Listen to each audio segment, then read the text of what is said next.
Assalamualaikum Bu Noni, apa kabar hari ini?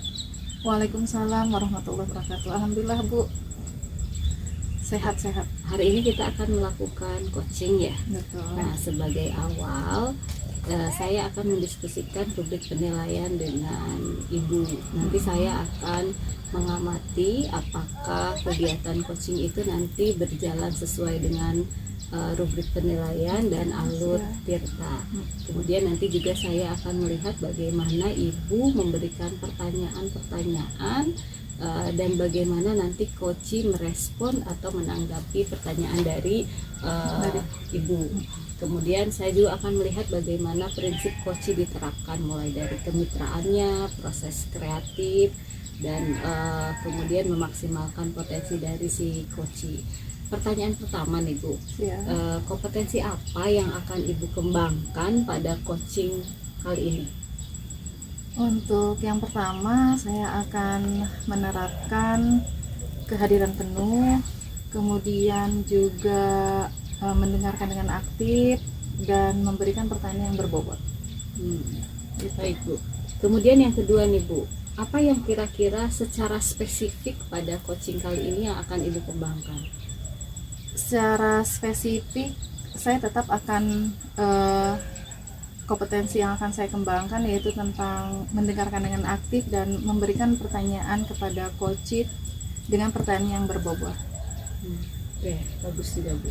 Kemudian yang terakhir nih, indikator apa yang sebetulnya Ibu inginkan dalam proses coaching kali ini?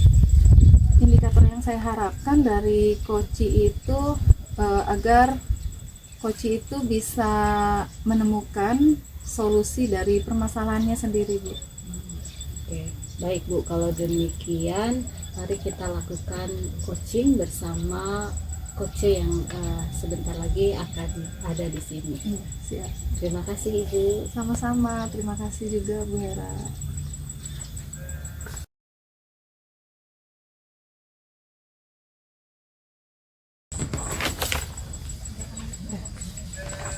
Assalamualaikum warahmatullahi wabarakatuh. Pak Andi, senang bisa bertemu kembali dengan Pak Andi. Waalaikumsalam Bu Noni, alhamdulillah ya, saya juga senang bisa ketemu kembali sama Ibu. Iya, alhamdulillah. Alhamdulillah Sehat Bu. ya Pak ya? Alhamdulillah sehat Bu, semoga kita semua dalam keadaan sehat Bu ya. Amin, amin, ya Allah, rabbal alamin. Nah, sudah cukup lama nih kita nggak ketemu sama Pak Andi, karena Pak Andi juga betul. sibuk, saya juga ada beberapa jadwal yang tidak bisa ditinggalkan. Akhirnya kita bisa ketemu lagi ya Pak ya. Senang Iya, rasanya alhamdulillah, Bu. bisa bertemu kembali. Sama Bu. Setiap pertemuan dengan Pak Andi rasanya pasti ada cerita seru nih yang akan Pak Andi ceritakan kepada saya. Yuk Pak Andi, cerita apa lagi yang sekarang akan Pak Andi ceritakan ke saya? Oke, baik Ibu ya. Jadi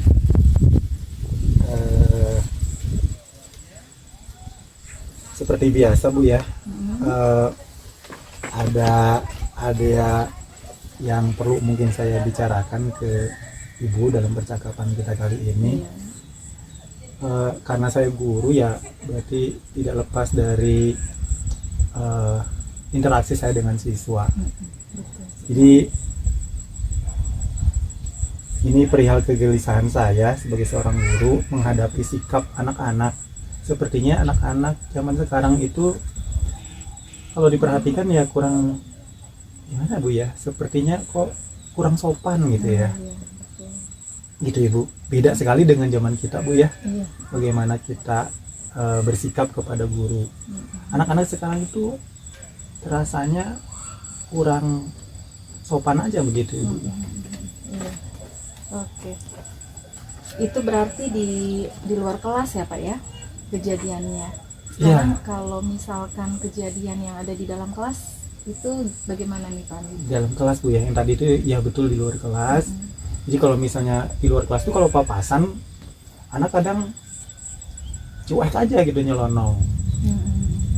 Kan mestinya salam kayak salim atau apa Bu ya.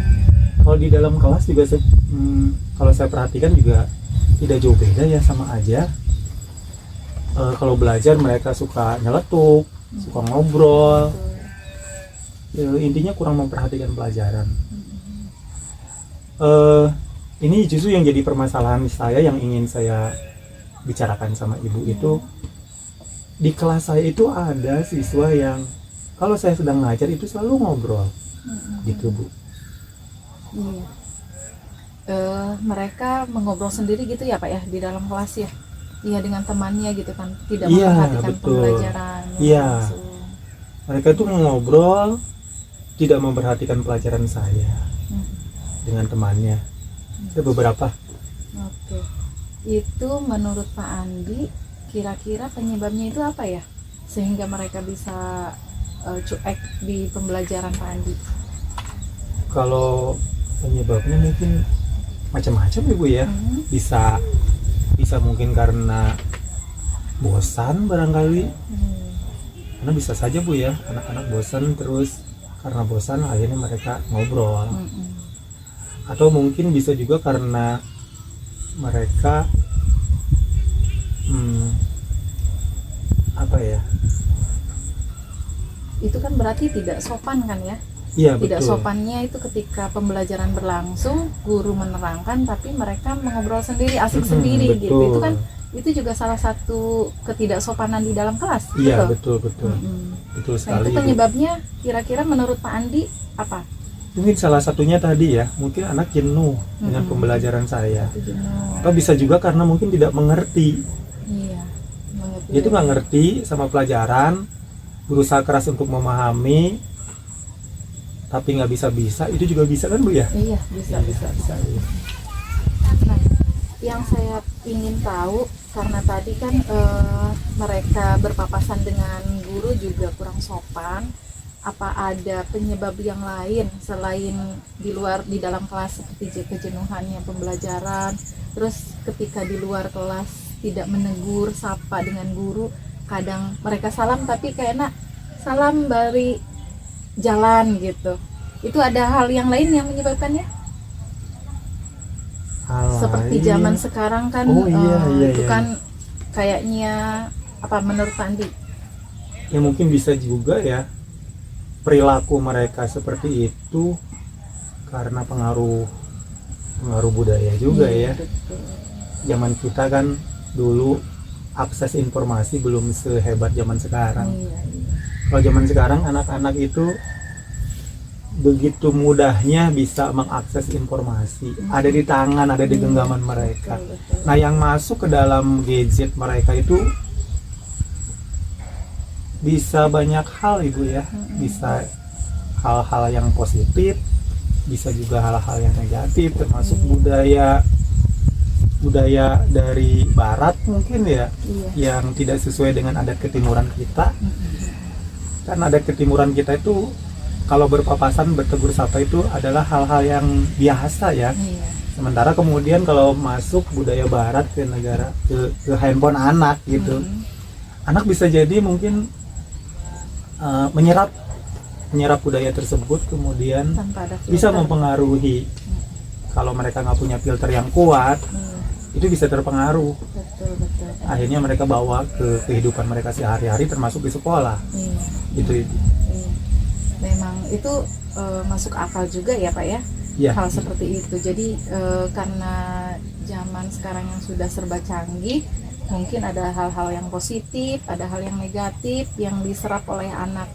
Cuma hanya memang mungkin kebanyakan hal-hal yang negatifnya yang diserap oleh anak. Nah, mungkin setelah itu kira-kira penyebab yang lain tadi yang sudah disebutkan oleh Pak Andi itu kejenuhan dalam menyampaikan pembelajaran. Nah, untuk memperbaiki karakter nilai-nilai siswa itu bagaimana caranya? Untuk yang di kelas Ibu ya, tapi kan di pembelajaran saya mungkin anak-anak ini saya juga punya tanggung jawab moral Bu ya. Betul.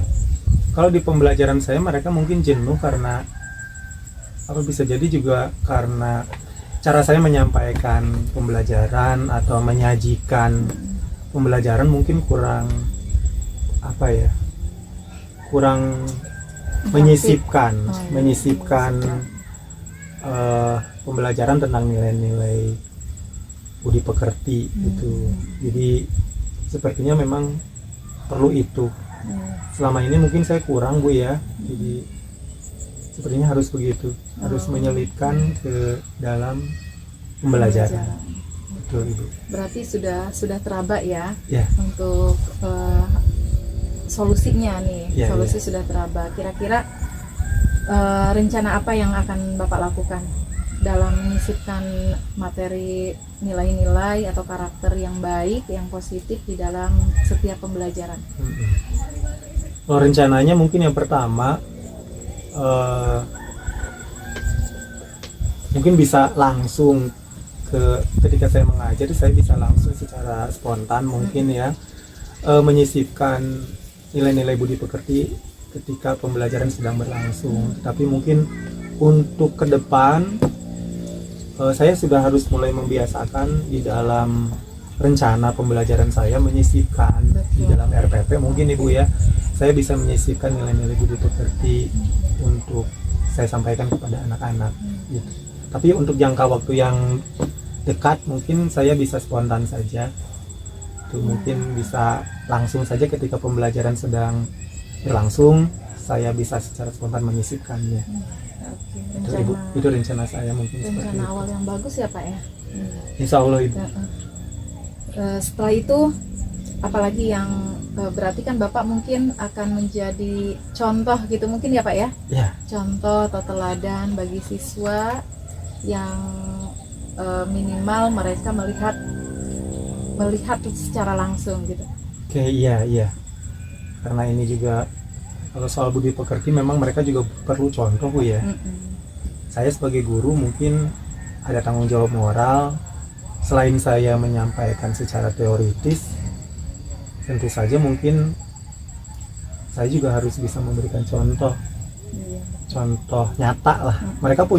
Mereka biasanya anak-anak itu butuh contoh, butuh figur seperti itu Bu ya.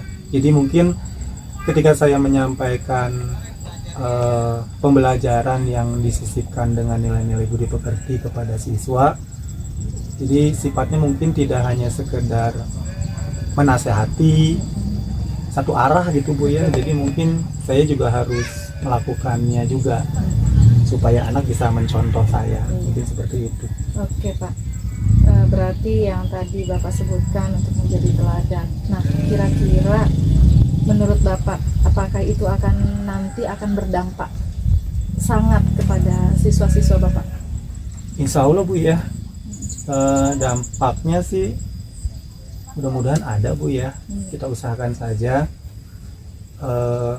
karena kan saya selain memberikan contoh juga saya akan berusaha memperbaiki rencana pembelajaran saya dengan sedemikian rupa supaya pembelajaran di kelas itu juga bukan hanya transfer ilmu, tapi juga saya sambil mendidik mereka dengan menyisipkan nilai-nilai budi pekerti, sekaligus juga saya memberikan contoh. Jadi insya Allah kalau menurut perkiraan saya atau gambaran saya itu bisa berhasil. Luar biasa Pak Andi.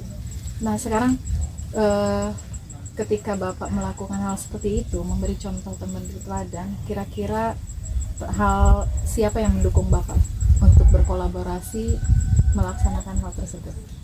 Oke, saya juga pasti di sekolah nggak mungkin Bu ya kalau kerja sendiri, karena kan kita itu ada rekan sejawat Bu ya, ada rekan guru juga, kita itu satu tim, kita mendidik anak-anak sebagai tim gitu ya. Jadi tentu saja saya akan melibatkan rekan-rekan sejawat. Mungkin saya juga bisa berdiskusi, berkonsultasi dulu dengan mereka baiknya seperti apa. Mungkin saya minta masukan. Iya. Apakah kepala sekolah Tentu saja Ibu, kepala sekolah pasti termasuk di dalam. Iya. Gitu. Mungkin kalau nggak kepala sekolah nggak diajak. Baik Pak, yang tadi menurut Bapak kita mulai dari skala kecil dulu gitu ya Pak ya, dengan rekan sejawat, kemudian baru ke kepala sekolah. Nah, pastinya itu hal yang akan memberi dampak yang positif bagi siswa-siswi di sekolahnya gitu ya Pak ya. Iya, gitu Ibu. Amin, mudah-mudahan Baik. berhasil. Luar biasa Pak. Lalu nih kapan rencana akan dimulai kegiatan tersebut? Kalau memulainya ya harus secepatnya Bu ya. Iya. Dalam waktu dekat memang harus hal-hal seperti ini memang harus segera dilakukan. Mungkin besok juga bisa langsung sih untuk yang spontan Ibu ya. Jadi saya meskipun belum sempat memasukkan ke dalam perencanaan pembelajaran, tetapi ketika saya mengajar besok itu sudah bisa langsung saya sisipkan di dalam proses pembelajaran. Itu baik itu dengan menasihati mereka atau mengaitkan pembelajaran dengan kehidupan sehari-hari, harusnya mereka bersikap seperti apa. Itu termasuk saya mungkin juga harus memberikan contoh yang baik. Betul, luar biasa. Mungkin Pak. besok udah bisa. Iya. Tetapi mungkin untuk yang disisipkan ke dalam RPP ya mungkin itu bisa dimulai pada materi pembelajaran berikutnya di RPP yang baru gitu Ibu. Oke. Luar biasa Pak Andi. Semoga lancar. Amin Ibu, mudah-mudahan. Yang kita harapkan berjalan. Saya tunggu kabar baiknya, kabar selanjutnya, keberhasilan Bapak untuk menerapkan nilai-nilai atau karakter-karakter yang positif di dalam kelas untuk siswa-siswi kita. Baik Ibu, Oke. saya juga minta dukungannya Bu Insya ya. Allah. Semoga rencana saya ini bisa terlaksana Ibu ya. Amin. Iya. Terima kasih ya Pak Andi. Sudah Baik Ibu, meluangkan sama-sama waktunya. saya juga terima kasih. Oke. Ibu sudah bisa hadir dalam percakapan ini. Iya, terima Hatur kasih nuhun, Ibu. juga sama-sama Pak Andi. Oke, baik, mungkin percakapan kita selesai sampai di sini ya Pak Andi ya. Ya, Terima baik, kasih. Ibu. Wassalamualaikum warahmatullahi wabarakatuh. Waalaikumsalam warahmatullahi wabarakatuh.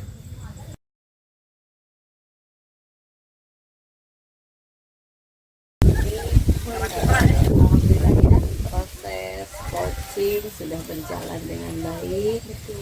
Kita sudah lakukan bersama-sama. Saya sudah mengobservasi Ibu Noni ketika melakukan coaching dengan Pak Andi tadi ya. Nah, terkait hasil observasi nih ya, ada beberapa yang saya ingin tanyakan terkait proses coaching tadi. Yang pertama, berdasarkan hasil proses coaching tadi, menurut Ibu Noni, kalau menilai performa dari Ibu Noni ketika melaksanakan coaching tadi, bagaimana kompetensinya? Yang tadi saya lakukan bersama Pak Andi, saya menilai diri saya sendiri, saya sudah melakukan alur tirta ya Bu, dengan menggunakan dengan salah satunya menanyakan tujuan, kemudian identifikasi permasalahan yang ada di Koci, dan juga rencana aksi, kemudian ada juga tanggung jawab dari Koci. Itu sudah saya tanyakan dengan beberapa pertanyaan yang berbobot. Nah, apa yang menyebabkan Ibu punya anggapan bahwa Ibu sudah melakukan itu? Iya, karena tadi dalam percakapan tersebut saya sudah ada tahapan-tahapan seperti menanyakan bagaimana rencananya gitu, dengan identifikasinya, mengapa hal itu bisa terjadi, atau dengan menggali informasi dari coach itu, dengan penyebab terjadinya seperti itu mungkin salah satunya dari itu Bu, dengan saya bisa membedakan antara tujuan, mengidentifikasi, kemudian juga rencana yang akan dilakukan, dan tanggung jawab yang akan dilakukan atau yang diberikan oleh coach. Iya, boleh. Nah, itu kan berdasarkan penilaian Ibu ya. Boleh nih saya menyampaikan hasil pengamatan saya tadi ya. Nah, yang pertama memang secara alur saya nilai Ibu sudah melakukan dengan baik gitu ya. Semua alur tirta itu sudah tercapai gitu. Kemudian ada juga terkait pertanyaan-pertanyaan yang Ibu ajukan juga sudah bagus, sudah berbobot, sudah mengarahkan coach untuk menemukan solusinya. Jadi itu secara standar coaching Ibu sudah melakukan. Hanya mungkin ada sedikit nih ya, mungkin sedikit dari saya tambahan, dan mungkin ini bisa akan menjadi pengembangan dari Ibu terkait ada beberapa bagian yang sepertinya Ibu sudah memberikan jawaban sedikit kepada Pak Andi. Misalkan yang tadi yang saya catat itu menimbulkan membantu solusi seperti dengan gimana dengan kepala sekolah gitu. Ya, ada sedikit arahan-arahan di sana. Nah, tapi secara keseluruhan standar coaching sudah dilakukan dengan sangat baik. Nah, kira-kira kalau misalkan dari hasil yang saya sampaikan, tindak lanjut Ibu terkait proses coaching itu apa sih? Mungkin nanti akan saya lanjutkan, dan saya juga akan membenahi beberapa seperti yang tadi Ibu sampaikan, beberapa pertanyaan yang memang seperti saya mengutarakan solusinya gitu. Mungkin itu nanti akan saya perbaiki, dan saya akan melanjutkan dengan mengcoaching rekan sejawat saya yang ketika saya melihat memang mereka ada beberapa permasalahan, mungkin itu akan saya terapkan di sekolah. Berarti nanti akan ada peningkatan. Apalagi dengan rekan sejawat ya. Nah, dari diskusi ini kira-kira ada nggak performa yang menurut Ibu akan Ibu tingkatkan dari kegiatan coaching pada teman sejawat Ibu nanti? Tentunya performa yang ingin saya tingkatkan sebetulnya memang tadi ada beberapa yang kurang saya miliki keterampilannya, yaitu tentang membuat sebuah pertanyaan yang berbobot tadi supaya akan menggali solusi dari coach saya sendiri gitu. Jadi mungkin pertanyaan yang saya ajukan ketika saya bersama coach itu belum berbobot gitu, belum mengarah kepada solusi yang digali dari coach. Mungkin itu Ibu sudah ada bayangan ya, nanti ke depannya Ibu akan seperti apa. Baiklah Ibu, kegiatan observasi seperti dari proses coaching yang tadi dilakukan alhamdulillah sudah berjalan baik. Ibu sudah memahami betul terkait alur tirta, tinggal beberapa performa yang ditingkatkan lagi. Terima kasih juga sama-sama Ibu. Penilaian saya mungkin seperti itu. Mohon maaf jika ada yang kurang berkenan. Sama-sama Ibu, saya juga terima kasih atas arahan dan pengamatan yang telah Ibu lakukan terhadap saya. Sama-sama. Wassalamualaikum warahmatullahi wabarakatuh. Waalaikumsalam warahmatullahi wabarakatuh.